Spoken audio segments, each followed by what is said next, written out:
पटना से 2 संदिग्ध आतंकी गिरफ्तार।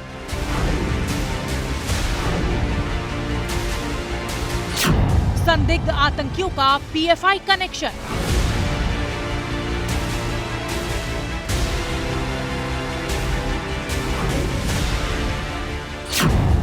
फुलवारी शरीफ से पीएफआई, एसडीपीआई के पोस्टर्स बरामद।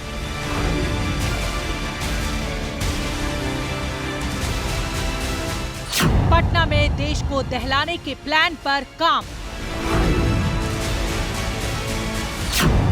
बहुसंख्यकों पर वार की साजिश का खुलासा।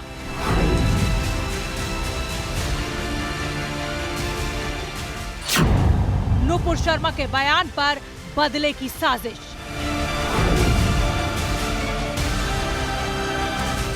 पीएम के पटना दौरे से पहले साजिश का भंडाफोड़। क्या आतंक के निशाने पर थे पीएम मोदी? नमस्कार, आप देख रहे हैं मातृभूमि। मैं आपके साथ शोभना यादव और आज का मातृभूमि हम शुरू करेंगे इस समय की बड़ी खबर के साथ। बड़ी खबर ये कि पटना से 2 आतंकियों को गिरफ्तार किया गया है और इन दोनों संदिग्ध आतंकवादियों के पास से कई दस्तावेज बरामद हुए हैं, जिसका पुलिस की एफआईआर में भी जिक्र किया गया है।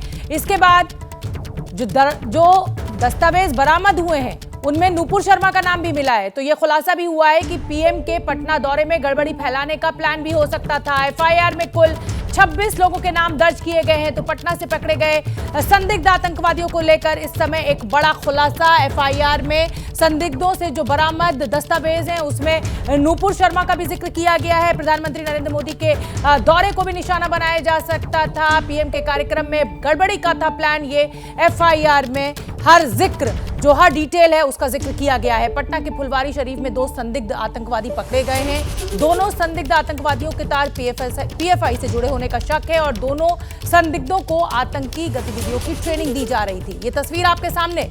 2 महीने पहले ये लोग फुलवारी शरीफ में देश विरोधी गतिविधियां चला रहे थे। पकड़े गए दोनों संदिग्धों के नाम मोहम्मद जलालुद्दीन और अतहर परवेज बताए जा रहे हैं। जानकारी के मुताबिक जलालुद्दीन झारखंड पुलिस का रिटायर्ड सब इंस्पेक्टर है, जबकि परवेज सिमी का पूर्व सदस्य बताया जा रहा है। और अब इस पूरे मामले की जांच एनआईए को सौंप दी गई है। एनआईए यानी नेशनल इन्वेस्टिगेटिव एजेंसी अब इस पूरे मामले की जांच कर रही है। 2 आतंकवादी संदिग्ध आतंकवादी जिनको गिरफ्तार किया गया, उनकी तस्वीर हमने आपको दिखाई। फुलवारी शरीफ में छापेमारी के दौरान पीएफआई, एसडीपीआई का झंडा, बैनर, पोस्टर और कई कार्ड्स मिले हैं। हमने एक रिपोर्ट बनाई है जो हमारे सहयोगी शशांक ने हमें भेजी है, वो आप देखिए। पटना के फुलवारी शरीफ के नया टोला में अहमद पैलेस से पुलिस ने जिन 2 संदिग्ध आतंकियों को पकड़ा है, बताया जा रहा है कि ये लोग पीएफआई के संदिग्ध आतंकी हैं। पीएफआई से इन लोगों का जुड़ाव है, ऐसा दावा किया जा रहा है। और उनके घर में जब छापेमारी हुई है तो देखिए वहां से पीएफआई, एसडीपीआई का झंडा, बैनर, पोस्टर ये सब मिला। हम आपको दिखा रहे हैं, यही वो तस्वीरें हैं। आप देखिए उनके घर पे जब छापेमारी पुलिस ने की है तो वहां से पीएफआई, एसडीपीआई का झंडा, पैम्पलेट, पुलिस को और भी अन्य जो दस्तावेज हैं वो बरामद हुए हैं। दरअसल पुलिस को आईबी के अलर्ट हुआ था, उसके बाद पुलिस ने यहाँ पे छापेमारी की। उसके बाद 2 लोगों को गिरफ्तार किया। मोहम्मद जलालुद्दीन इस घर के मालिक थे, उनको गिरफ्तार किया। और यहाँ पर एक किराए पर व्यक्ति रह रहा था, उसका नाम अतहर परवेज था, उसको भी गिरफ्तार किया गया है। पीएफआई के दोनों आतंकी ऐसा दावा किया जा रहा है। उनके घर से कई चीजें मिली जिसमें पीएफआई का पैम्पलेट, पीएफआई का बैनर, पोस्टर था। आप देखिए यहाँ पे एसडीपीआई, पीएफआई से इनका जुड़ाव है, ये सब बताया जा रहा है। अंदर और भी अन्य दस्तावेज हैं जो मिले हैं, वो हम आपको दिखा रहे हैं। पुलिस ने सबको जब्त कर लिया है। ये देखिए कुछ और भी जो दस्तावेज हैं यहाँ पे वो दिखाए जा रहे हैं। कई आपत्तिजनक दस्तावेज भी इसमें यहाँ पे हैं।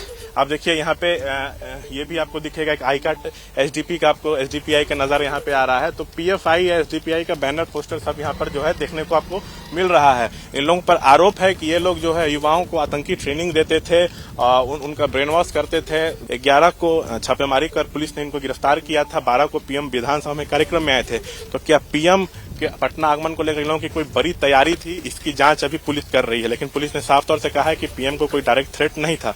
2 लोग इस मामले में गिरफ्तार हो चुके हैं। इन लोगों पे साफ आरोप है कि ये लोग युवाओं का ब्रेन वॉश करते थे, उनको आतंकी ट्रेनिंग देते थे, 2 कम्युनिटी के बीच तनाव हो इसके बारे में कहते थे। अब तक इस मामले में टोटल 26 एफआईआर हुआ है। 2 लोगों की गिरफ्तारी हुई है। कैमरा पर्सन विशाल राय के साथ शशांक कुमार, एबीपी न्यूज, पटना। और हम आपको बता दें कि हमारे दो सहयोगी प्रकाश कुमार और शशांक कुमार हमारे साथ इस समय लाइव जुड़ने के लिए तैयार हैं। लेकिन इससे पहले एक बड़ी खबर हम आपको बता दें, पटना के फुलवारी शरीफ के एएसपी मनीष कुमार के मुताबिक अहमद पैलेस से जो दो लोग गिरफ्तार हुए हैं उनकी गिरफ्तारी 11 जुलाई को हुई थी, जबकि आज भी एक संदिग्ध की गिरफ्तारी की गई है। एफआईआर में 26 लोगों के नाम हैं। क्या प्रधानमंत्री मोदी का दौरा निशाने पर था? क्या उसमें गड़बड़ी फैलाने की कोशिश थी? ये सभी खुलासे हमारे सहयोगी अभी करेंगे, हमसे लाइव जुड़ेंगे।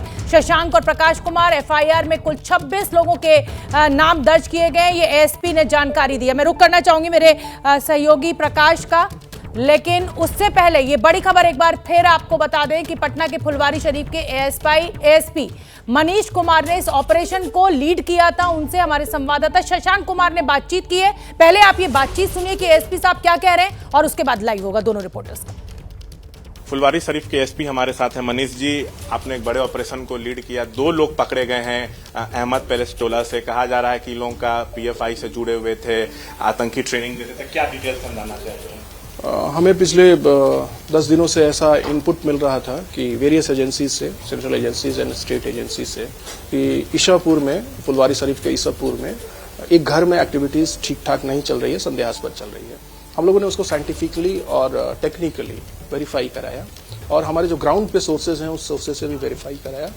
तो उसका वेरिफिकेशन के बाद हम लोग ने 11 तारीख की रात को उस घर को सर्च किया। सर्च करने पर मिस्टर जलालुद्दीन, जिनका वो घर था, जो झारखंड पुलिस का रिटायर्ड सब इंस्पेक्टर हैं वो, और मिस्टर अतहर परवेज, जो सिमी के एक्टिव मेंबर रहे हैं, उन्होंने खुद कन्फेस किया और वेरीफाई भी हम करा रहे हैं। वो सिमी से रिलेटेड जितने बिहार कनेक्शंस हैं उनके वो बेलर रहे हैं और पिछले 2 सालों से एसडीपीआई और पीएफआई का वो जनरल सेक्रेटरी बनकर के कॉवर्ट ऑपरेशन करा रहे थे। और हम आपको बता दें कि ये जो 2 संदिग्ध आतंकी गिरफ्तार किए गए हैं, क्या था इनका इरादा, क्या थी इनकी साजिश, इस पर होगा खुलासा। पटना से 2 संदिग्ध आतंकियों को गिरफ्तार किया गया है। मेरे 2 रिपोर्टर्स लाइव हमारे साथ जुड़ रहे हैं, प्रकाश कुमार और शशांक। प्रकाश, पहले मैं आपका रुख करना चाहूंगी।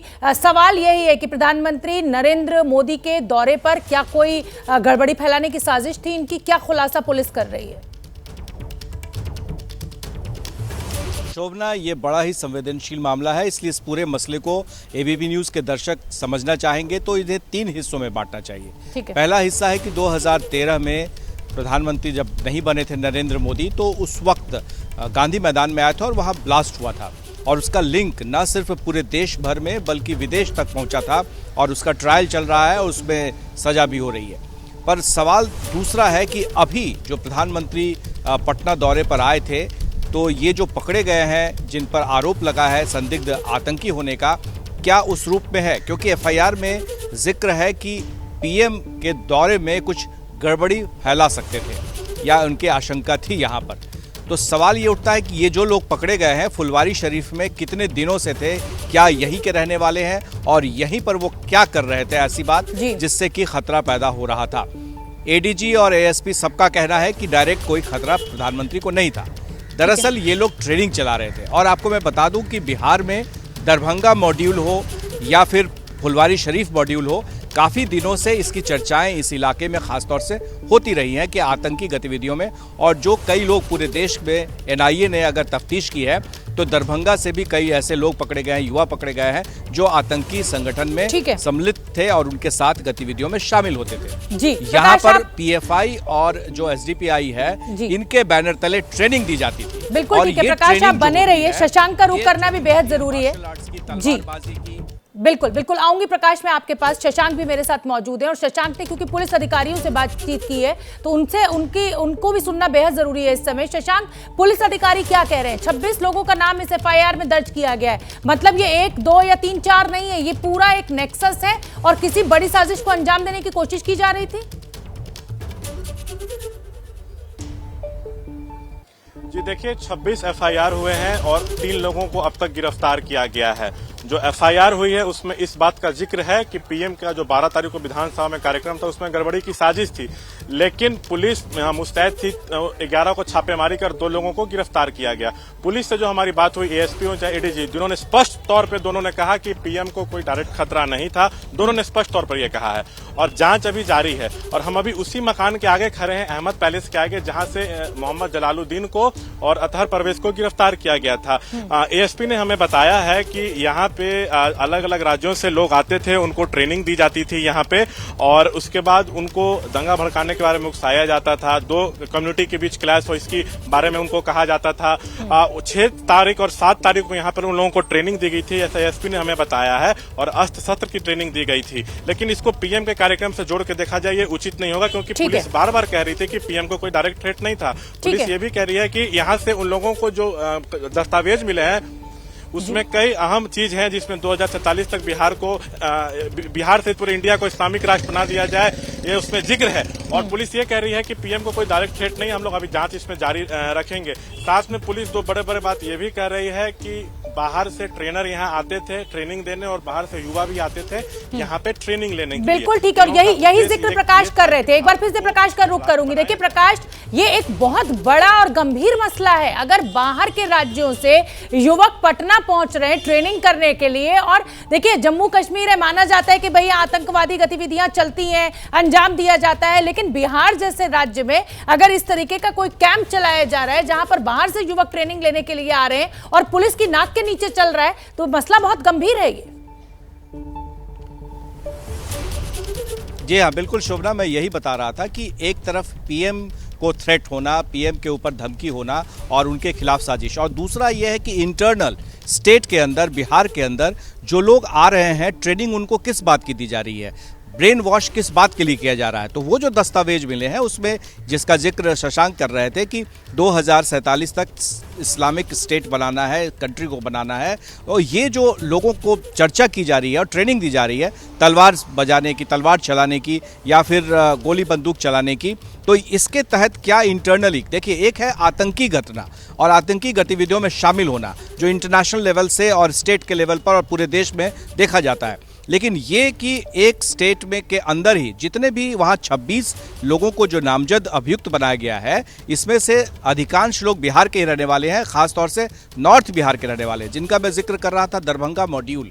तो दरभंगा के ऐसे लोग जो पहले युवक, पहले सिमी जिस संगठन को बैन कर दिया गया था, उसके बाद जो लोग हैं अब इस नए संगठन से जुड़ रहे हैं, चाहे वो SDPI हो चाहे PFI हो, तो इनकी जो एक्टिविटीज है इस पर, इसके तहत ये लोग एक और नया संगठन बना करके एक्टिविटीज करते हैं, इसकी आड़ में लोग कर रहे हैं। प्रकाश, तो दरअसल इनका जरूरी जानकारी है और हमने ग्राफिक्स तैयार किए।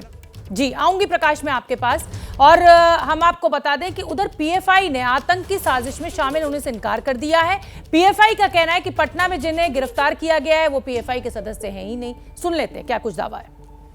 बिहार में जो अरेस्ट हुए हैं पटना के अंदर, ये दोनों भी जो हैं, पहला इसमें एक एलिगेशन है कि PFI के मेंबर को अरेस्ट किया गया है। PFI के दोनों मेंबर्स नहीं हैं, जो 2 निर्दोष लोगों को वहां पर अरेस्ट करके PFI को टारगेट करने के लिए उन्हें अरेस्ट करके PFI का मेंबर बताया जा रहा है। तो देखिए PFI की तरफ से कहा जा रहा है कि ये जो पटना से 2 संदिग्ध आतंकी गिरफ्तार किए गए, इनका कोई लेना देना नहीं है PFI से। एक बार मैं छोटे से जवाब के लिए प्रकाश का फिर रुख करूंगी। प्रकाश, PFI का दावा हमने अपने दर्शकों को सुनवाया, वो तो साफ साफ कह रहे हैं कि भाई PFI से कोई कनेक्शन नहीं है। तो अब पुलिस का दावा और इधर ये PFI का दावा, किस पर विश्वास करें? जाहिर सी बात है कि पुलिस की रिपोर्ट जो है वो साक्ष्यों के आधार पर होगी, वो FIR साक्ष्यों के आधार पर होगी। बिल्कुल, देखिए उसमें SDPI के नाम से एक आई कार्ड भी बना हुआ है और दूसरी तरफ फॉर्म्स भी आप देखेंगे कि उसमें फॉर्म्स हैं जिसमें लोगों ने फॉर्म भरे हैं, उसके मेंबर बने हैं। तो क्या PFI की आड़ में या फिर SDPI की आड़ में कुछ ऐसे भी संगठन काम कर रहे हैं जो घोष संगठन हो गए हैं और उसके तहत वो काम कर रहे हैं, और वही एक पीछे में भले उस संगठन दिखता हो, उसके बैनर में दिखता हो, पोस्टर में दिखता हो, लेकिन दरअसल फुलवारी शरीफ जैसे इलाके ही नहीं, बल्कि मैं बार बार कह रहा हूँ नॉर्थ बिहार में भी कुछ इलाके हैं जहां पर इस तरह के ट्रेनिंग कैंप्स चलाए जा रहे हैं, और उस पर नजर रखने की जरूरत है कि कैसे वो युवाओं को गुमराह कर रहे हैं। तो ये जो बातें सामने आ रही हैं ये आगे बढ़ेगी जैसे जैसे बिल्कुल ठीक है। युवाओं को गुमराह कर रहे हैं शशांक, ये एक बहुत बड़ी बात, बहुत बड़ी फाइंडिंग, क्योंकि आप भी जानते हैं कि बिहार और उत्तर प्रदेश यहाँ पर बेरोजगारी बहुत ज्यादा है, खास तौर पर बिहार के गरीब इलाकों में। ऐसे में अगर युवाओं को इस तरीके से गुमराह किया जाए तो आप समझ सकते हैं कि जो अंजाम होगा वो कितना भयावह होगा। जी देखिए, जो पुलिस से हमें जानकारी मिली है उसके मुताबिक इनका जो 2047 तक देश को इस्लामिक राष्ट्र बनाने का प्लान था, उसी के तहत ये लोग अशिक्षित बेरोजगार युवाओं से संपर्क साधते थे, उनका ब्रेन वॉश करते थे और उनको आतंकी ट्रेनिंग देते थे और मार्शल आर्ट के नाम पे, शारीरिक शिक्षा के नाम पे हथियार चलाने की ट्रेनिंग देते थे, अस्त्र चलाने की ट्रेनिंग देते थे। पुलिस साफ बोल रही है। तो ये जो 6-7 को ट्रेनिंग हुआ था, ये उसी मिशन को देखते हुए हुआ था, इसलिए इसके पीएम के कार्यक्रम से इसको जोड़ना उचित नहीं होगा। पुलिस बार बार कह रही है कि इसको पीएम के कार्यक्रम से ना जोड़ा जाए, लेकिन हाँ, ये दुखद है कि दूसरे राज्यों से लोग यहाँ आ रहे हैं, ट्रेनिंग ले रहे हैं और दूसरे राज्य से लोग यहाँ का ट्रेनिंग दे भी रहे हैं। लेकिन पुलिस ने फिलहाल 3 लोगों को गिरफ्तार किया है। कोई बड़ी घटना को यह लोग अंजाम देने वाले थे या नहीं, अभी पुलिस जांच में आगे खुलासा होगा। लेकिन पुलिस इतना जरूर कह रही है कि फिलहाल वैसा कोई बड़ा बात इसमें नहीं है। जी, जाहिर सी बात है कि पुलिस ने अभी इन 2 संदिग्धों की गिरफ्तारी की है, पूछताछ होगी, सारे साक्ष्यों को जुटाया जाएगा और उसके बाद ही पुलिस कुछ बता पाएगी कि ये क्या साजिश रच रहे थे। और हम आपको बता दें कि इस बड़ी गिरफ्तारी पर बिहार पुलिस के एडीजी JS गंगवार से हमारे संवाददाता शशांक कुमार ने बातचीत की है, जिसमें उन्होंने कई बड़ी बातों का खुलासा किया है। सुन लेते हैं एक बार।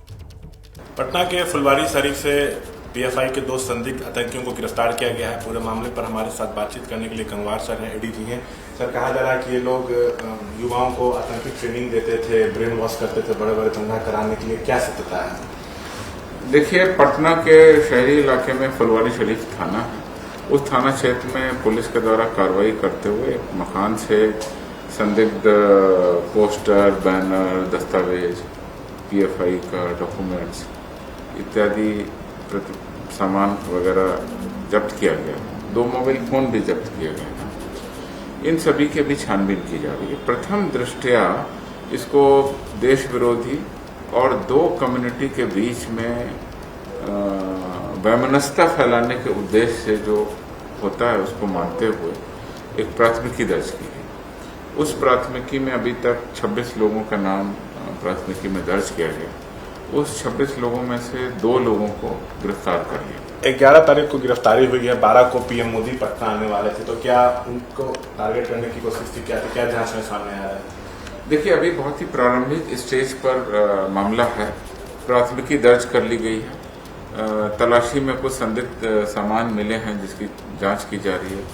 सोशल मीडिया और मोबाइल फोन की भी जांच की जा रही है। गिरफ्तार व्यक्तियों से पूछताछ भी की जा रही है। अभी तक किसी भी मामले पर किसी भी स्पष्ट खतरे की कोई बात सामने नहीं आई है। रूटीन कार्रवाई के तहत जो पुलिस को सूचनाएं मिलती है उसके तहत छानबीन के क्रम में पुलिस के द्वारा जब गई तो इस तरह की पूरी बात का खुलासा हुआ। इसलिए ये बात पूछ रहा हूँ क्योंकि उसमें से एक जो अतहर है वो उस आरोपी का भाई बताया जा रहा है जो गांधी मैदान में ब्लास्ट हुआ था, मोदी की सभा होनी थी डेरा में, उसका आरोपी का भाई बताया जा रहा है। इस एंगल से देखा जा रहा है कि PM आ रहा था तो कोई बड़ी घटना को अंजाम देने की फिराक में तो नहीं थे। देखिए, पुलिस को जो सूचनाएं मिली थी उसके आधार पर ही मैंने आपको बताया प्रोएक्टिव तरीके से कार्रवाई की गई। जहां तक अनुसंधान है तो अभी प्रारंभिक स्टेज में, इसलिए कुछ भी तथ्यात्मक रूप से कह पाना बहुत जल्दबाजी होगी। पुलिस का इन्वेस्टिगेशन आगे बढ़ने दीजिए और उस पर जो और तथ्य आएंगे क्रॉस वेरिफिकेशन होने दीजिए। जो बाकी सामने आएंगी बातें उनसे भी बात पता चलेगी। ये सभी जांच का विषय। तो एक बार जांच होगी उसके बाद में सारी की सारी बातें सामने आएंगी। तो ये थे गंगवार साहब जिन्होंने साफ तौर से कहा कि PM को लोग टारगेट करते या नहीं करते ये भी कह पाना मुश्किल है, जांच जारी है। इन्होंने कहा है कि जैसे ही सूचना मिली पुलिस ने छापेमारी की और गिरफ्तार किया है। कैमरा पर्सन विशाल राय के साथ शशांक कुमार, ABP न्यूज पटना। तो आपने एडीजी साहब को सुना, उनका कहना है कि देखिए अभी की जो जांच है उससे कुछ बड़ा नहीं दिखाई दे रहा है, लेकिन हाँ अब जो जिसे कहा जाए मोबाइल के कॉल डिटेल्स है उनको जुटाया जाएगा, उसके बाद इन सभी साक्ष्यों के तार आपस में जोड़े जाएंगे। प्रकाश, मैं आपका रुख करना चाहूंगी, अगर हम खुद पुलिस के आला अधिकारियों को सुन रहे हैं तो वो इसे बहुत गंभीर मामला नहीं मान रहे हैं। खुद शशांक भी कह रहे हैं कि इसे प्रधानमंत्री के दौरे से जोड़कर नहीं देखा जाना चाहिए। तो इसका मतलब अभी जब जांच सामने आएगी उसके बाद ही इन गिरफ्तारियों की गंभीरता खुलेगी, जब सारे साक्ष्यों के तार जोड़े जाएंगे। बिल्कुल, एक पहलू था आतंकी पहलू, आतंकवाद से जुड़ा हुआ पहलू, और दूसरा है इंटरनल जो हमारे देश में हो रहा है। जैसे इनका उपयोग आखिर कहाँ किया जाएगा? जो ट्रेनिंग दी जाती है, इनका उपयोग होता है जब दंगा हो, जब हिंदू मुसलमान आमने सामने हो, तब क्या हो, ताकि इनको इंजेक्शन भरा जाता है उनके दिमाग में, ये बात पूरी तौर पे, मुकम्मल तौर पे रखा जाता है कि आपको कैसे लड़ना है, कैसे इस्लामिक स्टेट की तरफ बढ़ना है। एक तरफ हिंदूवाद की बात होती है, दूसरी तरफ इस्लाम की बात होती है। नुपुर शर्मा का जैसे प्रकरण हुआ, तो इस तरह की प्रकरण जब भी सामने आते हैं तो युवाओं का क्या रोल हो, अगर वो सीधे तौर पर आतंकवाद या आतंकवादी घटनाओं से नहीं जुड़े हों, तो देश के अंदर में कैसे वो उपद्रव जब भी हो तो उनका क्या रोल हो, इस तरह की ट्रेनिंग हो जाती है। और ये ट्रेनिंग काफ़ी भयावह है, एक तरह से कह सकते हैं कि ये जो जहर भरा जा रहा है, इससे हिंदू मुसलमान के बीच जो झगड़ा आमतौर पे जब भी किसी स्टेट में देखा जाता है तो उसमें बहुत मुश्किल हालात पैदा कर देता है, और पुलिस प्रशासन के लिए, कानून व्यवस्था के लिए सबसे गंभीर मसला होता है। और यही वजह है कि इस तरह की ट्रेनिंग कैंप्स पर नज़र रखने की ज़रूरत है। और जैसे ही पता चले, क्योंकि दरभंगा मॉड्यूल हो, समस्तीपुर, आपने देखा कि नॉर्थ बिहार से सबसे ज़्यादा इसका कनेक्शन है, और नॉर्थ बिहार के बाद अभी फुलवारी शरीफ, क्योंकि मैं यहाँ पर काफ़ी दिनों से रिपोर्टिंग कर रहा हूँ, तो एक खास इलाका है जहाँ जो मुस्लिम बहुल इलाका है, वहाँ पर तो दिन में पुलिस भी जाने से डरती है। तो ऐसे में अगर इस तरह के हालात पैदा होते हैं तो उस पर काबू कर पाना बहुत मुश्किल हो जाता है। इसलिए ये ट्रेनिंग कैंप्स जो चलाए जा रहे हैं, इस पर नकेल कसने की जरूरत है। इस तरह के जो खुलेआम बातें होती हैं, लोगों का जो समर्थन होता है, इसको देखने की जरूरत है। बहुत बहुत धन्यवाद प्रकाश और शशांक आपका।